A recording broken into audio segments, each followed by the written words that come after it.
was just waiting for the little pop-up. So I was like, Nice. "Are you there? Anybody here?" Was it? Remember the old Verizon commercial? Shoot, now I don't remember. Can you hear me? Can you hear me I now? can. Yeah. Yes. Sorry. Still yes. This is me in real life, people. All right, welcome. I'm awkward. See? Go ahead. Well, why don't you take it from here? Hello, everyone. Welcome to another live with Danay and Sheila, and we are live. I got the little notification thingy. I am like a little child. I get distracted by things. We have so many viewers right now. In the energetics, I assume, but somebody will pop on. But for those who don't know who we are, I am Danay Novoa. I am an intuitive coach and channel, and I have a PhD in psychology, but it is in the experimental route, so I don't do the therapy. But I know some stuff about human behavior, and that's fun. So I'll turn it to Sheila to introduce herself. She's an amazing coach and has a lot of wisdom to share. Thanks. I even know my name. So I'm Sheila Williams. I'm an intuitive coach based out of Alberta, Canada. And I do not have a PhD in anything except maybe life. And that's kind of what we come and talk about on these videos is what's going on with us and ideas, conversations that we've had, thought processes, and we translate that into hopefully something useful that you might be able to use on the day-to-day. Whether you are familiar with coaching or not, it's not therapy, that's for sure. It does, in fact, start with you, right where you are, and works with what's present. I had a great client call this morning and ideas of the future. And what if notice none of that is actually right now? So I'm going And to I pause you for a sec, Sheila, because your internet or my internet kind of choppy, so you sounded very wonderfully robotic. Um, I don't know if you're able to adjust your connection, um, but we'll see. my connection is as good as it gets. So why don't you take over? No, And no, I'll see if it'll catch you're up on the back end. yeah, no, you're fine now. It's just as you were sharing the stuff that I'm sure would have been insightful, it started to slow down. We had to really focus and take in every word slowly. That's how it works. I don't know. Anyways, as you were It saying, happens to the best of us. I'll see if I can close anything else in my background, but I think I'm kind of at the point that I can be. And yeah, my point was that coaching focuses on where you are, and we spend a lot of our time either focused backwards or looking ahead, way into the future, and wondering and worrying and not knowing. And it turns out that none of that really needs to matter necessarily in the moment that we're in. So that was what I was saying. yeah, yeah, it's wonderful. Um, I think it's interesting when I was starting my whole journey and things, I had a whole idea of how things were going to turn out for me. And I did not anticipate that channeling would have been part of it or coaching would have been part of it. And upcoming soon, as I get more into the groove of it, astrology. It's been interesting to notice that I thought I was going to be on one specific path and I took another one. So it is Mhm. very interesting to have that. So, what delightful thing would we like to discuss today in our Just Talking live? Yeah, well, I had an idea, and I think we both had some examples recently. But a lot of people, when they come to coaching, they are in a state of wanting something. They're working towards something, or they want something that hasn't shown up yet. And, it's pretty common for us to remember, there's a great picture that goes out and stories, especially about mining, where when you're mining, you're really just digging away at rock, you're blasting it, you're doing whatever you have to do. but you're looking for something. And how many people, stopped 3 feet short of the actual gold? And so there's a lot of different analogies. And it came to me yesterday. I'm in White Rock, British Columbia, just south of Vancouver. And it's right, the ocean is here. And normally when I go out, I walk when the tide is far out. So not every place does this, but here the ocean actually recedes. And I was trying to think about how far, but it's maybe like 500 meters. Like maybe that's too far, but it goes out a long way. Like you can walk 5 minutes for sure, and you are still on sand when the tide is out. And that's normally when I actually go out onto the beach. And yesterday, I just happened to be out there when the tide was in. And so I sat on some rocks beside the water. The water was just so beautiful and clear and decently warm. The day was very hot. And I got the idea, maybe I could go swimming because here it is clean. It's possible. What I was wearing was, well, close enough to be a bathing suit look. So I thought, you know what, it's going to be worth it. I want to see what the water's like. But it was very rocky as I was walking out. So lots and lots of rocks, little barnacles, sharp things, shells, and as I was walking, I was trying to be very careful and take my time. And then I let myself go in the water, but I was being really mindful not to put my knees down or my feet because I would scrape them. And I thought, well, this is a great experience. And yet it's a shame that it's so rocky under there. And that's fine. Finished the experience. It was lovely. Today I was out walking very early in the morning, and just the way the tides are right now, the tide was out. And I thought, there's that beautiful sand that I normally walk on. And then I also thought, wait a second, there's the rocky bits that I was on. And it only went out maybe 15 feet, maybe. And I thought, oh my gosh, if I had just let myself swim out a little bit further, it would have been perfectly smooth sand underneath me. And then I would have been more comfortable to have just stood up and stayed out there, because the water was not deep at any point.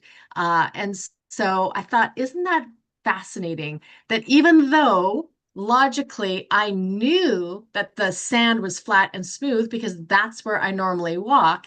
In the moment of being in the water with the tide in, I wasn't thinking about it. I actually forgot. Somehow it blocked. It never occurred to me, you know what, if I just go out a little bit longer, I'll be on that sand I normally walk on. And I thought it was a great reminder that so often, even when we are wanting something or we're working towards something and we have kind of a goal in mind or what's possible is right there, we forget either just how easy it is or how close it is. It's like it was literally right there. I was probably a foot away from where the smooth sand was. But in my mind, it was rocky and I needed to be careful. So I was so busy focused on kind of what was there that I didn't allow myself to even access my knowledge that it normally doesn't take me long to walk over that rocky bits and to get to the smooth sand. So I'm not sure if that makes sense. You'll have to tell me, Danay, but it just felt really meaningful in the moment to think I knew it logically, and yet I let myself focus completely away from how easy it would be to just go that little bit more and to have it be right there. And so in some ways I kind of gave up too early because I was so focused on what I could see in front of me and feel. So Yeah. any thoughts about And how that makes sense? yeah, of course. The idea is that you set up a scenario of how something's supposed to look, and given that you go out when the tide is out, you have a set of expectations around there. You know, in psychology, they call it a schema, and it's like this structural view or belief about how this thing is supposed to look. So when you approach the ocean every single time you go, because you aim for when the tide is out so that you go out further, your mind is saying, this is how it's supposed to be. This is how it's supposed to be. So when you approached it from a different scenario, same place, but different scenario, your mind completely pushed that other Mhm. schema away and said, this is a whole new situation. Had you merged both of them, then you would have understood it's the same spot, but just the tide is in. So you treated it in a non-conscious way as a whole different scenario where you didn't know where the sand could be and you didn't know how far the rocks would go. So it was a natural response because the context felt different. It felt like you were in a new place, even though it was the same place. So that our mind will tweak things in a way that create this story that things aren't the same or are the same when they aren't the same or are the same. And I've worded that in such a confusing way. Let me try that again. Our mind will distort something when something is similar and we'll call it different, and vice versa. So when that happens, we create a story that something is or is not attainable Mhm. because you've traveled out and you know, like you actually did the merging process this morning and created them to overlap and say, hey, I did this thing. Next time I'm presented with it, I'm going to know it's the same thing. And all I have to do is swim out 15 feet and I'm on the sand and I can stay out for much longer and have a great time in the water. Perfect. So you created that thing. So what we do with coaching is help people find these gaps of separation or similarities that they're not seeing for how they're able to achieve a specific goal or desire that they want to have. And it's really around their perspective. That's how it comes down to with everything that we do. We have like this set script that says this is how it's supposed to be. And as coaches, we say, well, what if it wasn't exactly this? And how about if you look at it this way? And then they go, oh, well, that's possible, you know? So it's just doing the slight little tweaks on perception for somebody to see that you did for yourself. And I mean, people will look at it and say, it's the water, it's no big deal. Like, but taking these relatable analogies or metaphors and saying, this is what we do on a regular basis, but with how we think or how we interact or the beliefs we have about people in our lives, that we sit there and we go, well, that person, you know, that friend, that partner, that parent, that sibling, whoever is always going to do this one thing. And we set the script up to then encourage them energetically and behaviorally to do that thing. If we adjust our perception, we adjust our behavior, it could be different, right? So you've adjusted it this morning by seeing it's the same thing. I know what to do next time. And that's what we do with our clients. So it's a really fun example. Well, and I think that that's the key. When you create and wrap up your identity in a belief that turns out to not necessarily be the whole picture, that's where there is such a shift possible because it feels so true. Like with my example, what I knew to be true was the bottom is really rocky, and with all of the barnacles and things, it's going to be really scratchy, and I don't want to get cut or scraped. And so I created in my mind the idea that all of the bottom was going to be like that. And it felt completely true.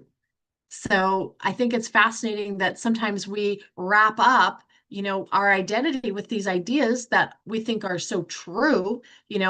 I'm a person who does this. I don't take the easy way out. I always work hard, all whatever it might be. And so then we see everything around us through that same lens. And it's no different than that phenomenon that when you're looking to buy a car, for instance, and or you may have just bought a car or rented a car, and suddenly you see that car everywhere. That Mhm. car becomes like, oh my God, there's so many styles of that car. An example years ago was that my mom and I rented a Kia Soul, and we drove around in this Kia Soul, and I had never seen a Kia Soul before. I was like, I don't know what the hell that car is. And we're driving around in it, and everywhere we went, there was a Kia Soul in variety of colors that we got to the point where we're like, let's knock off all the colors because we were seeing them so often. And people would look at that and say, well, they suddenly appeared. It was like magic. And what people don't understand is when we're perceiving the world, our brain is this magical mechanism in our head that, or I guess it's better stated as an organ, that just takes all the information into thousands or millions of information into our eyes, ears, all of our senses, and then specifically selects what we want to be attentive to. And that can be based on what we believe, how we act, what we expect, et cetera, et cetera. And because and my mom was going through the same thing, we had brought this Kia Soul, this car, into our mind as something that we were familiar with. So that our brain went, let's find all the Kia Souls. Not consciously, but there they were. So suddenly there were more. And it's just because we were primed to see them, whereas originally we filtered them out. So we filter out so many things in our life. Well, and I like what you talk about how, you know, what you see is a match for what you're all of a sudden expecting to see or familiar with. And many people will say, yeah, but this kind of thing always happens to me, or, you know, bad things keep happening to me, or I keep bringing in people in my life who are negative, or whatever the complaint might be. And it's fun to just point out that's kind of what you're expecting. And I'll often tell travel stories. And I talk about how I almost never have lineups in airports. And other people say, well, I always have lineups. Like it's always so busy at airports. And I think I just have a different experience. I'm surprised if I have to stand in a line at a busy airport. And we have very different expectations. And I'm assuming, and not just looking and anticipating, but assuming that it's going to be an easy experience. And it's fun to notice, well, where are we not assuming that life is going to feel easy? Where do we expect work to feel bad? Do we expect a relationship conversation to go sideways? Do we expect, you know, our animals to misbehave? Like whatever it is, like, oh, he's chewing on everything. Like a friend just got a puppy. And it's like, okay, that is true. That's your experience. You're seeing evidence. But how long do you want to keep focusing on the fact that he chews on everything? Because the more that you anticipate he's growing out of it, you know, he's just teething. I can train him with different toys. There are new possibilities other than, oh, my dog chews up all my shoes, right?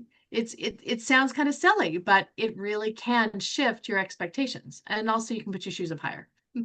Well, you could definitely do that, but the analogy with the dog, like even if you didn't change anything, what you're noticing is that the dog is chewing on things. The dog does not spend 24/7 chewing on things. Statistically, it is unlikely that the dog would do that. So Yeah. looking at it, the dog also eats food, the dog also does their business, etc., etc. But you're going to filter out all the moments where the dog is doing exactly what you want it to do, how you want it to do it. And you're not banking that as success. But that's the same thing that happens in our life. Like, how many times has anyone, like including ourselves, we look at things and we go, ah, oh, that's just not working out, or this is not working out. But like, I don't know, I went for a walk and the floor didn't crumble beneath me and I didn't fall into an abyss. I mean, dramatic, but the idea is that I just didn't bank it as being successful, or I got out of bed and my body supported me. I didn't crumble to the floor. Like I'm using like dramatic examples to say like we just don't process it because it's not threatening. We're not threatened by the fact that things work out. So we go, oh, not needed. it's working, but it is needed. It is working. So we've just been trained to find out where everything goes wrong. And that can bias our view to only notice when things go wrong. So it is very interesting that we do that. And it's giving people the opportunity to just notice how many things in their life actually go well or smoothly, because Mhm. we're programming our brain to look for specific things when we continually point it out. Oh, yeah, that didn't work out again. Brain's like, great, focus on that. Anything that didn't work out, got it, you know? But, I ate breakfast without any issues today. I went for a walk and didn't get hit by a car. Like, these are Yeah. good things. And a lot of people talk about appreciation and gratitude these days, or you hear about it. And it really can be as simple as noticing that things are going well. And so your examples, you were making them dramatic on purpose, but it's true. How often do you wake up and think, wow, I woke up today. Like this is the beginning of a new day. Not everybody has that. So it is a gift and you have it already right now. And standing up, if you're able to stand, that's a gift. If you're able to brush your teeth, that's a gift. And I remember a few years ago I had an issue with my shoulder and it made everything challenging because I literally could not lift my shoulder. So getting dressed, brushing my teeth, brushing my hair, um, all of that felt impossible. And boy, oh boy, do I appreciate now more than ever just when I'm doing simple movements or stretches or reaching for a glass out of the cupboard. It's like, I love the fact that my body works so well that I can reach and get this glass. And again, it might feel silly, but when you can't do it, there's no better time to appreciate, when doing something is when you can't do it. Anyone who's ever had back pain or knee pain, you learn in a hurry, like every moment in your life that you didn't fully appreciate it when you used to have the mobility and now all of a sudden it's gone. So it's fun to notice it now. We don't need to wait until something feels wrong. Let's just appreciate now. And I again, appreciate we're that I can move my creating, shoulders. you know, there, when you can't, it's a big deal. And Yeah. so it really is. So we can create those new neural pathways. We can create new assumptions. We can highlight where things are going well. And it just helps. I used to use the expression like give some equal airtime because we're so good at focusing on what doesn't feel good or what we don't have yet, or we're waiting for news about something, we're waiting for a call about something, but it's not here yet. And we're just so focused on the not here yet part. And yet all of the like 98% of your day was going really well. Like you chewed food and you digested and you received energy and you did stand up and walk across the room and maybe you had a great conversation with someone or maybe you saw the sunrise. Like it doesn't matter what it is, but to give some equal airtime to everything going well, and it really helps minimize kind of how big those other things feel because it could just be one thing that you're waiting for. This was your point earlier. Like there could have been 98 beautiful things that happened in the last 10 minutes, but you ignored all of them because they just felt normal and easy. But what Mhm. about this one thing? And how come that person hasn't answered my message yet? Well, how long do you really want to think about that? Yeah. And I mean, it is interesting because like I was waiting for an appointment, and I was being encouraged by some people to say like, call, find out when it's coming. And every bit of me was like, I don't want to call. Just get them to call me. Yeah. Like, I don't want to go and call. And I mean, I don't mind talking on the phone. I just didn't really want to go and try to figure out where this appointment was supposed to be. And I got a call this morning from the place saying, we have a spot in 2 weeks for your appointment. And I went, great. And I got off the call and I said, evidence, it worked out. Like, because unlike what was recommended to me that I had to call and fight because it was probably going to be a really long wait list and stuff like that. And I'm like, mm. I don't want to do that. I just want it to work. Well, and reframe that. I want this to feel easy. That Yeah, feels way too complicated and sticky. And why would I have to call all the places and then be prepared for news I don't want and then have to fight and argue to get it switched, blah, blah. Like I want this to feel easy. I want this to go well. I want this to work out. I know that it can work out. I know that it can be easy. I know that they can just call me with an appointment that works really well for me. And you were open to that idea. And I would love for you to contact that person and say, well, this was my experience. So I I know did. you've had different experiences. Oh, good. And like people need to understand that it can be something different. Now, of course, they'll say, oh, you're just lucky or that just worked out for you. But That was I believe that magic. I believe that we create what we receive. And so it doesn't mean I like everything I get, but at least I understand I created it. And Mhm. I do create ease with travel. And I do create abundance and people offering to do things for me in a way that feels good. And it's not manipulative, it's just knowing that it's possible. I had like most of my life, I lived in a place that was opposite to that. I didn't want to accept help from anybody. What do you mean? No. Like you're opening the door for me? No, no, you walk through first. Like, why are you opening the door for me? What does that mean about me? You don't think I can open my own door? Ah, you And were a now treat. I think, what the heck? Like, why was I so adamant that I had to do it all myself? I wasn't allowed to say yes to any help. Not consciously. I mean, people may have helped me, but if they said, "Do you want help?" No, I'm fine. I'm fine, thanks. I'm good. How ridiculous to Mm, just keep slamming the door when the world wants to help you. mm. The universe is conspiring to give you the experience you want. So why would you feel like you can't accept help about anything? It's a really skewed kind of way to live life. So maybe that's a topic for another day. Yeah, I mean, they're all going to relate to the same topic. We're just picking little examples. It's always going to come back to the same things. But I like personally playing around with the door opening thing. Like I will open doors for men and they look at me funny. I go, "You're allowed to get the door open for you too." And they laugh. And I said, "See, I'll open another one for you." And then I don't know what they do with it, but I just sit there and go, "You can have that too." Doesn't just have to be the other way around, but it is very entertaining.